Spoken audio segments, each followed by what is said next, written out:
நான் பெண்களை நாயா மதிக்கிறேன். நாங்க மட்டும் நாயாவா மதிக்கிறோம்?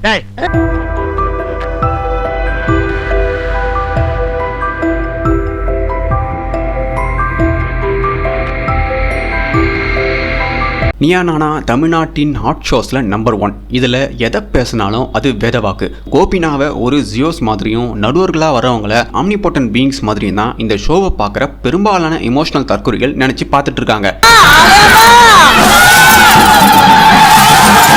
But reality is Neeya Naana ஒரு திராவிட ஐடியாலஜி ஷோ. அடுத்த வருஷம் தேர்தல் வரைக்கும் ஜாதியை வச்சு இன்னும் 10-15 எபிசோட பண்ணுவாங்க.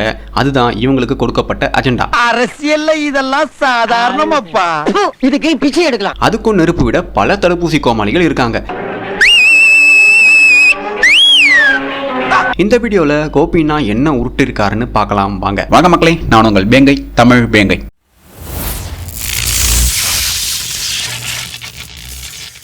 தலைப்பே தப்பு. என்ன பெண்கள் ஏன் திருமணம் பண்ண லட்சக்கணக்கான காரணங்கள் சொல்றாங்க? ஏன் குடும்ப வாழ்க்கையை பார்த்து தெரிச்சு ஓடுறாங்க? ஏன் ரெஸ்பான்சிபிலிட்டி இல்லாத டேடிஸ் லிட்டில் பிரின்சஸ் ஆகவே வாழ நினைக்கிறாங்கன்னு தான் தலைப்பை வச்சிருக்கணும். அதானே உலக வழக்கம். இந்த பெண்கள் ஸ்டார்டிங் 1.5 நிமிஷம் நல்லா தான் பேசினாங்க. ஆனா அதுக்கப்புறம் எனக்கு வந்து 23, எனக்கு பாக்குற எல்லாரும் ஏஜ்டான பசங்க அந்த மாதிரி தான் வர. எந்த ஏஜ்ல மாப்பிள்ளை இருந்தா நல்லது உங்களுக்கு? 26, 27 இருந்தா எனக்கு ஏங்க பெட்ரோமேக்ஸ் லைட்டே வேணுமா? ஆமாங்க. 26-27 வயசுல தான் பையன் வேணுமா? அப்படின்னா வேலை இல்லாம வேலையை தேடுற பையன் தான் கிடைப்பான். கல்யாணம் பண்ணிக்கிறீங்களான்னு கேட்டா இந்த பெண்கள் மட்டும் இல்ல, எந்த பெண்களுமே ஒத்துக்க மாட்டாங்க. ஆனா எதிர்பார்ப்புகள் மட்டும் லிஸ்ட் பெருசா போய்கிட்டு இருக்கு. சிட்டில வந்து அதை மெயின்டெய்ன் பண்ணுவாங்க சார். என்ன மெயின்டெய்ன் பண்ணுவாங்க? லுக் தான் மேட்டரா, வயசு மேட்டரா? எனக்கு அது புரியணும். ரெண்டுமே தான் சார். உனக்கெல்லாம் பேசவே தெரியல. சிட்டில மெயின்டைன் பண்ணுவாங்களாம். அதாவது சிட்டியில் ஃபுட் டெலிவரி பண்ணிவிட்டு ஆட்டோ ஓட்டிட்டு வேலை தேடிட்டு நாயா பேயா அலைகிறானுங்க பசங்க. ஆனால் இந்த தற்கொலைங்க சிட்டியில் மூஞ்சை மெயின்டைன் பண்ணுவானுங்க, அதை மெயின்டைன் பண்ணுவானுங்க, இதை மெயின்டைன் பண்ணுவானுங்கன்னு சொல்லுதுங்க. இந்த மூஞ்சிக்கு தைக்கணுமா? கல்யாணம்னா என்னன்னே தெரியாததுங்களை எல்லாம் பக்காவா செலக்ட் பண்ணி உட்கார வச்சிருக்காங்க நீயா நானா டீம். லுக் தான் மேட்டரா, வயசு மேட்டரா? எனக்கு அது புரியணும். ரெண்டுமே தான் சார். ரெண்டுமே வேணுமா? அதாவது சின்ன பசங்க கிட்ட கேட்டால் சொல்லுவாங்க இல்லையா, எனக்கு ரெண்டுமே வேணும்னு. அந்த அளவுக்கு அறிவு இருக்கிறவங்களை கூப்பிட்டு உட்கார வச்சு நீ ஏன் இந்த இடத்துல பையனை தேடுற, அந்த இடத்துல பையனை தேடுறேன்னு கோபி நான் கேள்வி கேட்கறதெல்லாம் எப்பேற்பட்ட ஸ்கிரிப்டட்னு, இந்த மாதிரியான ஷோஸ் எப்படிப்பட்டதுன்னு புரியாதவங்களுக்கு வேணா அது தெரியாமல் இருக்கலாம். ஆனால் தெரிஞ்சவங்களுக்கு இது மிகப்பெரிய நகைச்சுவை தான். சென்னையில வெயில் அடிச்சாலும் நான் ஒரு பில்டிங்ல நான் வர்க் பண்ணுவேன். சார் ஊட்டிலயும் வயல் இருக்கு சார். அதாவது கிராமத்து வேலைகள் பார்க்க விருப்பம் இல்ல. உங்க தகுதிக்கு நீங்க சினிமாவில் நடிகர் ஆயிரீங்களா? இதுவே இந்த இடத்துல ஆம்பளை பசங்க உட்கார்ந்துருந்தா கோபினா இப்படி தடவி கொடுத்து பேசிருக்கவே மாட்டாரு. பாத்தியா, எலசிகளுக்கு முன்னாடி அண்ணன் எப்போ உடனே வீரமா பொங்கி எழுந்து ஏண்டா வேலைக்கே போகாம குழு குழுன்னு இருக்க பாக்குறியான்னு தன்னுடைய வீரத்தை வேற லெவல்ல காட்டியிருப்பாரு. ஆனா என்ன இந்த எபிசோட்ல மிஸ் ஆயிடுச்சுன்னா, இங்க உட்கார்ந்து இருக்கிறதெல்லாம் பெண்கள். அதனால கோபினா அடக்கமாயிட்டார். ஜுரமெல்லாம் ஒண்ணு இல்லைங்க, பணிவுங்க. ஆக்சுவலி இந்த பொண்ணு இதைத்தான் சொல்ல வருது, வேலைக்கெல்லாம் போக மாட்டேன், போனா ஐடில காப்பி பேஸ்ட் பண்ற வேலைக்கு தான் போவேன்னு சொல்லாம சொல்றாங்களாம். இவனுக்கு நோகாம கொண்டு தண்ணியில விடுவாங்க. பசங்களா, இந்த பொண்ணை நல்லா பாத்துக்கோங்க. இன்கேஸ் எதிர்காலத்துல யாருக்காவது இந்த பொண்ணு மனைவியாக போற வாய்ப்பு இருந்தா சோலி முடிச்சு. இப்போ மேரேஜ் ஆனதுக்கு அப்புறம் ஃப்ரெண்ட வீட்டுக்கு கூட்டிட்டு வரலாமா அப்படின்னு கேட்டா பசங்க ஃப்ரெண்டா இருந்தா கூட்டிட்டு வரக்கூடாது. இந்த ஒரு ரெஸ்ட்ரிக்ஷன் எல்லா மோஸ்ட்லி எல்லா வில்லேஜ் சைடுமே இருக்குல்ல சார். ஏன்டா காட்டி யானைக்கு போறவனே இந்த இளவு கருமாந்திரத்துல ஏன்டா லைன்ல நிக்க வைக்கிறா? சிட்டினா கொஞ்சம் எஸ்கேப் ஆயிரலாம் அப்பப்போ. கிராமத்துல வந்து அப்படி ஆக முடியும். இதெல்லாம் தேர்றதா? பொண்ணுங்களை வந்து வெளியே அனுப்புறதுக்கு நிறைய பயப்படுவாங்க. சுதந்திரமா இருக்கணுமா? கல்யாணம்னாலே ஒரு கட்டுப்பாடான ஒரு கட்டுக்கோப்பான வாழ்க்கைன்னு இந்த பொண்ணுக்கு சுத்தமாக தெரியல. இந்த பொண்ணுக்கு மட்டும் இல்லை, ஈக்குவாலிட்டி பேசுகிற மாடர்ன் கேர்ள்ஸ் யாருக்குமே இது பற்றி எதுவுமே தெரியல. சுத்தமாக எந்தவித ஐடியாவுமே இல்லை. ஏன்னா இவங்களை பெற்றவங்க இதையெல்லாம் சொல்லி கொடுக்கறதே இல்லை. அதனால தான் படத்தில் பார்க்குற மாதிரியே நிஜ வாழ்க்கையிலும் நடக்கணும்னு தற்குறித்தனமாக அலைகிறாங்க முக்கால்வாசி பெண்கள். இந்த மாதிரி விளக்கண்ணை மூஞ்சி தடவிட்டு இந்த பிள்ளைய பேசுறத கேட்கும் போது எனக்கு மயக்கமா வருது. உண்மையாவே ஆம்பளை பிள்ளை பெற்றவங்களுடைய நிலைமை இதுதான் மக்களே. ஆம்பளை பிள்ளைய பத்தி வச்சிருக்க நாளைக்கு கண்ணை கசக்கிட்டு வந்து நின்னா யாரடி அவனை கட்டிக்குவா? அப்படி ஒரு ஆரோக்கியமான ஒரு அணுகுமுறையை வளர்த்துட்டாங்கன்னா பிரச்சனை இல்லையே. பையன் வெல் செட்டில்டா இருக்கணும்ங்கறாங்க. டிகிரி முடிக்கவே 23 வயசு ஆயிடுது. அப்படின்னா அவன் 50,000 தான் சார் சம்பளம் வாங்குவான். அது இவங்களுக்கு எல்லாம் வேண்டாமா சார்? சம்பளமா வயசு? எனக்கு ஏஜ் முக்கியம். ஃபேமிலி லைஃப்க்குள்ள எங்கள மாதிரி என்டர் ஆகி போகும்போது 30க்குள்ள அவ எப்படி அந்த குடும்பத்தை அந்த நகரத்துல நடத்த போறா?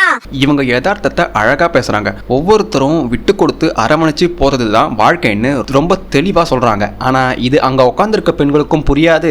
இதை பார்த்த நவீன எண்ணாடை எண்ணுரிமை பெண்களுக்கும் சுத்தமா புரியாது. அவங்களுக்கு என்னென்ன ஒரு ப்ரீ கன்சீவ் நோஷன் இருக்கு, என்னன்னா எல்லாமே டக்குன்னு ஆகணும். மேரேஜ்ன்றது ஒரு சைக்கலாஜிக்கல் பாண்டிங். மெட்டீரியலிஸ்டிக்கா நம்ம பார்த்துட்டே போனோம்னா அது கண்டிப்பா நம்மள சாட்டிஸ்ஃபை பண்ணவே முடியாது. வேற லெவல் புரிதல் இந்த அம்மாவுக்கு.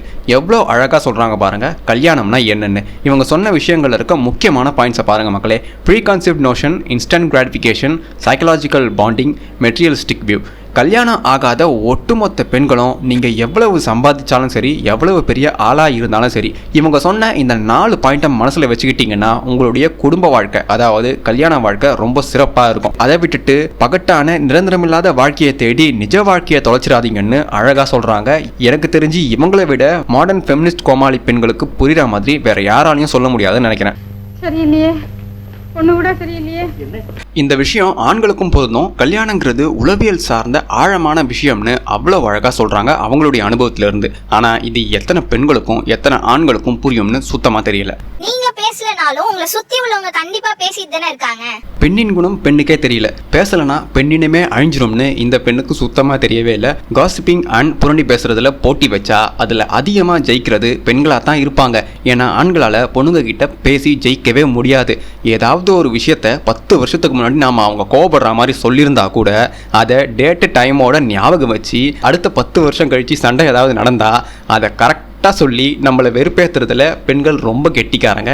இது சைக்கலாஜிக்கல் ஃபேக்ட். இதை பெண்களே ஏற்றுக்கலனாலும் இதுதான் உண்மை. ஆரோக்கியமான பெண் அப்படின்ற போது விசேஷமா கேட்க தேவை. உலகத்துல எல்லாருமே ஆரோக்கியமான பெண்ணுனா கருத்தரிக்கணுங்கிற மாதிரி ஒரு லைன் சொல்றீங்க. இப்ப என் பையன் குவாலிஃபைடா தான் இருக்கா, குறைந்து கொண்டு இருந்தால் அது உன்னிடம் தான் இருக்கும் அப்படின்னு எப்படி முடிவு பண்ணீங்க? இந்த விஷயத்துல கோபி நான் சொல்றது 100% சரிதான். ஆண் பெண் 2 பேர்கிட்டயுமே கேட்க வேண்டிய கேள்விதான் இது. இதுல நமக்கு மாற்று கருத்தே கிடையாது.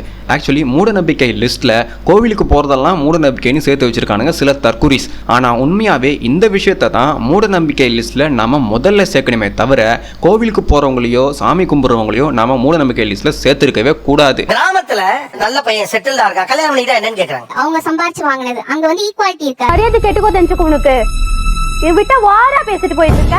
எப்பமா வீடு கட்டுவீங்க? 2 பேரும் சம்பாரிச்சு இப்பதான் நீங்க ஸ்டார்ட் பண்றீங்க. அது வந்து 2 பேரும் சேர்ந்து கட்டும் போது அதுல ஒரு ஸ்பெஷல் இது இருக்குல்ல. இந்த பொண்ணை பெற்றவங்க ரொம்ப பாவம். இந்த பொண்ணை கல்யாணம் பண்ணிக்க போறவன் ரொம்ப பாவம். மேரேஜ் பத்தியோ ப்ராப்பர்ட்டிஸ் பத்தியோ ஃபண்டமெண்டல் நாலேஜ் துளியும் இல்லை இந்த பொண்ணுகிட்ட.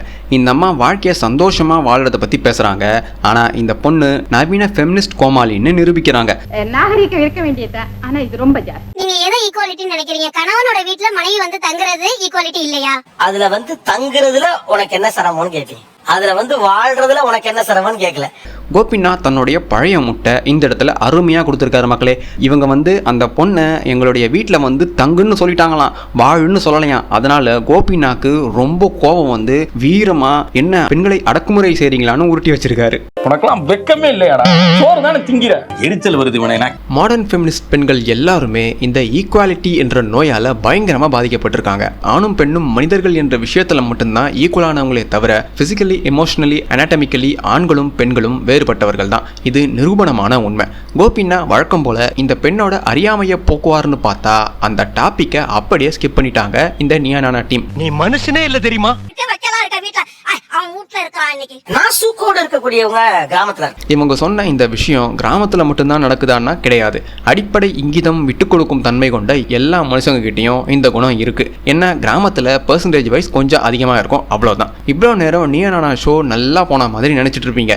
இங்க வச்சா பாருங்க ட்விஸ்ட். நியானானா டீம் ஜாதி வேற சமூகமா இருந்தாலும் ஓகே அப்படின்ற மனநிலைமைக்கு இன்னும் போல. இப்ப அவ ஓகேன்னா நான் இந்த நிமிஷம் என் பையனை கல்யாணம் பண்ணி கூட்டிட்டு போறேன். இப்ப அந்த பொண்ணு பட்டியலினத்தை சேர்ந்த ஒரு பெண்ணுன்னு சொல்றாங்க. இப்போ உங்களுக்கு ஓகேயா? இப்ப நான் பட்டியலினத்தை சேர்ந்த பொண்ணு இந்த பொண்ணு சொன்ன உடனே நான் வீட்டுக்காரரை கேட்கிறேன். இது நாங்க எப்பவுமே அனுபவிச்சுட்டு இருக்க ஒரு ஒண்ணு. எங்கே போனாலும் கரெக்டாக ஜாதியில் வந்து நிறுத்தி தமிழர்கள் இப்படித்தான்னு முத்திர குத்துவாங்க இந்த நியானானா டீம். ஆனால் நாயர், நம்பூதிரி, நாயுடு ஜாதிகளில் இருக்க ஆட்கள் கிட்ட இது மாதிரி கேள்வியை கேட்பாங்களான்னா கேட்கவே மாட்டாங்க. ஏன்னா இவங்களோட குறி தமிழர்கள் மட்டும்தான். தமிழர்கள் மட்டும் ஒன்று சேர விடாமல் பண்ணணும்னு இந்த மாதிரி வேலையை இவங்க தொடர்ச்சியாக பல வருஷமாக பண்ணிட்டு வராங்க. இவருக்கு இதான் வேலை. எனக்கு தெரிஞ்சு இந்தியா முழுக்க அவங்க ஜாதியில தான் திருமணம் பண்றாங்க பெரும்பாலானோர். அது அவங்களுடைய விருப்பம். ஆனா வேற்று ஜாதியில் திருமணம் பண்ண விருப்பம் இல்லைன்னு சொல்றவங்கள பார்த்து தீண்டாமையை உருவாக்குறதே நீதான்ற மாதிரி உருட்டுறதெல்லாம் எம்ஜிஆர் காலத்து நகைச்சுவை கோபினா. ஜாதி பார்க்காம லவ் மேரேஜ் பண்ணா அதை ஏத்துக்கிற குடும்பங்களின் சதவீதம் முன்பை விட இப்ப அதிகமாகிட்டு தான் இருக்கு. இது இளைஞர்களுக்கு நல்லாவே தெரியும். ஆனா இதை பத்தி எல்லாம் பேசாம இந்த பொண்ணை வச்சு ட்ரிக் மட்டும் பண்ணல, ட்ரிகரும் பண்ணிட்டு இருக்காங்க நியானா டீம். என்ன ரிஜெக்டா பட்டியலத்தை சேர்ந்த பிள்ளை அப்படிங்கிற ஒரு காரணத்திற்காக நீங்க நவந்து நிக்கீங்கன்னா அப்புறம் என்ன வாழ்வியல் சூழல் கரெக்டா இருக்கணும். கோபினா எப்படி கரெக்டா சம்பவ இடத்துக்கு வந்தாருன்னு பாருங்க மக்களே. ஜாதியிலிருந்து ஏன் வெளியே வர முடியலன்னு கேக்குறாரு. இவர் முதல்ல தன்னோட ஜாதியை விட்டு வெளியே வந்துட்டாரான்னு யாராவது இவர் நேர்ல பார்த்தா கேளுங்க. சொல்லு, நீதான் தைரியமான ஆளத்தை சொல்லு, சொல்றா. ஆதாரம் தர சொல்லுங்க. தன்னோட பிள்ளைங்களை வேற்று ஜாதியினருக்கு இவர் கல்யாணம் பண்ணி வைப்பாரான்னு கேளுங்க. அப்படியே இல்லைன்னாலும் தன்னோட பசங்க வேற்று ஜாதியினரை காதலிச்சா இவர் அதை ஏத்துக்கிட்டு கல்யாணம் பண்ணி வைப்பாரான்னு கேளுங்க. இந்த கேள்விகள் எதுக்குமே கோபினா பதில் சொல்லாம முதல் ஆளா தலை தெரிச்சு ஓடுவாரு. காலம் வராதப்பா. சரி இருக்கட்டும். ஒரு லக்ஸூரியஸான லைஃப் வாழணும்னு பிரியப்படுறாங்க சார். அந்த ரெஸ்பான்சிபிலிட்டியை எடுத்துக்கிறதுக்கு அவங்க மனதளவுல தயாரா இல்ல. இதுதான் இப்ப இருக்க பெண்களுடைய மிகப்பெரிய எதிர்பார்ப்பு மற்றும் மிகப்பெரிய பிரச்சனை மக்களே. வெல் செட்டில்ட் ஃபேமிலியில இருக்க பையன் தான் கல்யாணம் பண்ணிக்கணும்னு பொண்ணுங்க மட்டும் நினைக்கல, அந்த பொண்ணுங்களை பெத்தவங்களும் நினைக்கிறது தான் மிகப்பெரிய வேதனையே. ஏன்னா இந்த பெண்களோட அப்பாவும் அம்மாவும் பணக்காரர்களாகவே தங்களுடைய வாழ்க்கையை ஆரம்பிச்சிருக்க மாட்டாங்க. ஒரு சிலர் மட்டுமே பணக்காரர்களா இருந்திருப்பாங்க. ஆனா மீதி இருக்க எல்லாருமே ஆணும் பெண்ணும் சேர்ந்து கஷ்டப்பட்டு தான் தங்களுடைய குடும்பத்தை ஒரு நிலைக்கு எடுத்து வந்திருப்பாங்க.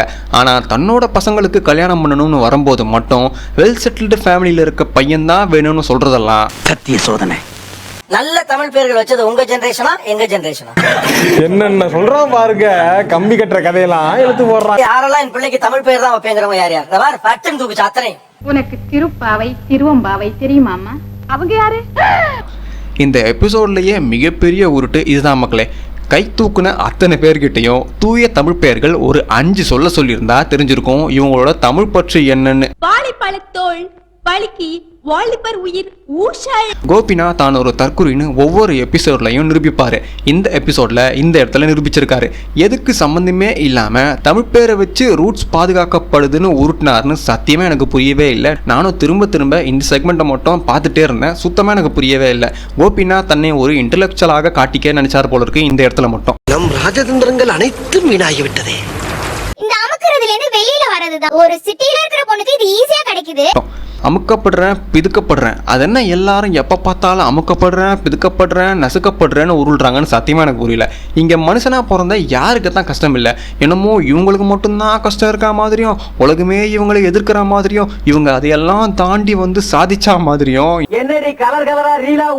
சிட்டி பொண்ணுங்களை பார்த்து கிராமத்து பொண்ணுங்க பொறாமப்படுறாங்களே தவிர சிட்டியில் என்னென்ன கட்டுப்பாடுகள் ஆபத்துகள் அந்த பெண்களுக்கு இருக்குன்னு இது மாதிரி தற்குறிகளுக்கு ஒரு கூந்தலும் தெரியவே இல்லை. படத்தில் பார்த்து அதே மாதிரி தான் நிஜ வாழ்க்கையிலும் இருக்கும், அதே மாதிரி தான் சிட்டி லைஃபும் இருக்கும்னு நினைச்சிட்டு சுத்துற இந்த தற்குறிகளை என்ன சொல்றதுன்னு சத்தியமா தெரியல. ஒரு அளவுக்கு மேல வேணா வேற ஏதாவது வார்த்தையை பேசி விட்டுருமோன்னு வேற பயமா இருக்கு.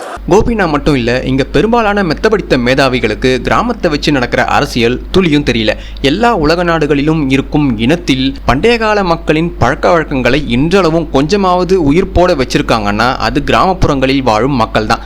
அதனால கிராமங்களையே அழிச்சிட்டு பூரா தற்குறிகளையும் நவீனமய கோமாளிகளா மாத்திட்டா பாரம்பரியம் கலாச்சாரம் சடங்கு சம்பிரதாயம்னு இருக்க அத்தனையையும் சுலபமா அழிச்சிடலாம்னு வெகு காலமா திட்டம் போட்டு அதை நடைமுறைப்படுத்தியதின் விளைவுதான் இந்த பெண்கள். அதுக்கு தான் கோபினாவும் முட்டு கொடுக்கிறார். இதெல்லாம் கோபினா போன்ற அதிமேதாவி வேஷக்காரர்களுக்கு சுத்தமா தெரியாது.